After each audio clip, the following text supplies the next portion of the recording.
ಕರ್ನಾಟಕ ರಾಜ್ಯದ ಮಾರುಕಟ್ಟೆಯಲ್ಲಿ ಸಿರಿಂಜ್ ಮಾದರಿಯ ಚಾಕೊಲೇಟ್ ಲಗ್ಗೆ ಇಟ್ಟಿದ್ದು, ನಗರ ಪ್ರದೇಶ ಸೇರಿದಂತೆ ಗ್ರಾಮೀಣ ಪ್ರದೇಶದಲ್ಲಿ ಹಲವಾರು ಸಮಸ್ಯೆಗಳನ್ನು ಸೃಷ್ಟಿಸುವ ಸಾಧ್ಯತೆ ಹೆಚ್ಚಿದ್ದು, ಈ ಮಾದರಿ ಚಾಕೊಲೇಟ್ ನಿಷೇಧ ಅತ್ಯಗತ್ಯವಾಗಿದೆ.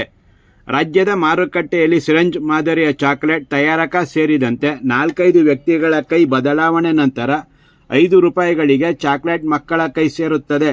ಆದ್ದರಿಂದ ಸಿರಿಂಜ್ ಒಳಗೆ ತುಂಬಿರುವ ಚಾಕೊಲೇಟ್ ತಯಾರಿಕೆಗೆ ಬಳಸಿರುವ ಪದಾರ್ಥಗಳ ಗುಣಮಟ್ಟದ ಬಗ್ಗೆ ಅನುಮಾನ ಜೊತೆಗೆ ಚಿಂತನೆ ನಡೆಸಿದಾಗ ಈ ಚಾಕೊಲೇಟ್ಗೆ ಬಳಸಿರುವ ಸಿರಿಂಜ್ ಆಸ್ಪತ್ರೆಯಲ್ಲಿ ಬಳಸಿ ಎಸೆದಿರುವ ಸಿರಿಂಜ್ ಇರಬಹುದಾ ಎಂಬ ಪ್ರಶ್ನೆ ಸಹಜವಾಗಿ ಮೂಡುತ್ತದೆ.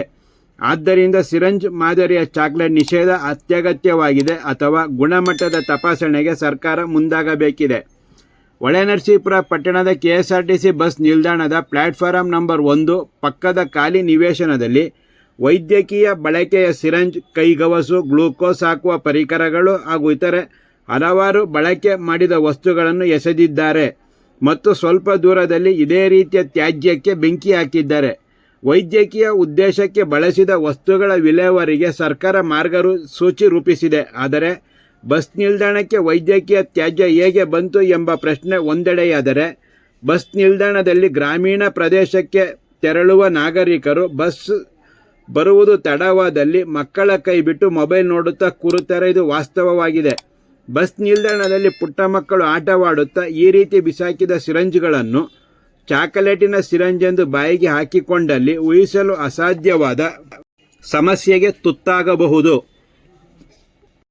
ಎಂಬ ಆತಂಕ ಮತ್ತೊಂದೆಡೆಯಾದರೆ, ಭ್ರೂಣಲಿಂಗ ಪತ್ತೆ ಹಾಗೂ ಭ್ರೂಣ ಹತ್ಯೆ ಪ್ರಕರಣಗಳ ವಿರುದ್ಧ ಸರ್ಕಾರ ಕಠಿಣ ಕ್ರಮ ಕೈಗೊಳ್ಳುತ್ತಿರುವ ಸಂದರ್ಭದಲ್ಲಿ ಕಾನೂನುಬಾಹಿರ ಕೆಲಸಕ್ಕೆ ಬಳಸಿದ ಸಿರಿಂಜ್, ಕೈಗವಸು, ಗ್ಲೂಕೋಸ್ ಹಾಗೂ ಪರಿಕರಗಳು ಹಾಗೂ ಇತರೆ ವಸ್ತುಗಳನ್ನು ತಂದು ಬಿಸಾಡಿ ಹೋಗಿರಬಹುದಾ ಎಂದು ಗಾಬರಿ ಮೂಡಿಸುತ್ತದೆ.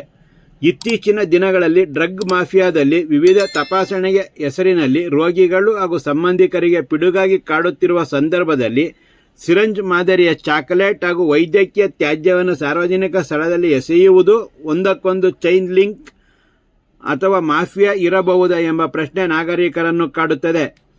ಪಟ್ಟಣದ ಬಾಲಾಜಿ ಎಂಬ ನಾಗರಿಕ ಮಾತನಾಡಿ, ಪಟ್ಟಣದ ಬಸ್ ನಿಲ್ದಾಣದಲ್ಲಿ ವೈದ್ಯಕೀಯ ತ್ಯಾಜ್ಯ ಎಸೆದಿರುವುದು ಅಕ್ಷಮ್ಯ. ಆದ್ದರಿಂದ ಸಿಸಿ ಕ್ಯಾಮೆರಾ ಪರಿಶೀಲನೆ ನಡೆಸುವ ಜೊತೆಗೆ ಎಸೆದಿರುವ ತ್ಯಾಜ್ಯದಲ್ಲಿನ ಔಷಧಿ ಬಾಕ್ಸ್ಗಳ ಮೇಲಿನ ಬ್ಯಾಚ್ ನಂಬರ್ನಿಂದ ಎಲ್ಲಿಂದ ಯಾರಿಗೆ ನೀಡಲಾಯಿತು ಎಂಬುದನ್ನು ತಿಳಿಯಬಹುದಾಗಿದೆ. ಮುಂದಿನ ದಿನಗಳಲ್ಲಿ ಈ ರೀತಿ ಅನರ್ಥಗಳನ್ನು ಮಾಡದಂತೆ ಕಠಿಣ ಕ್ರಮ ಅಗತ್ಯವಾಗಿದೆ ಎಂದು ತಿಳಿಸಿದರು.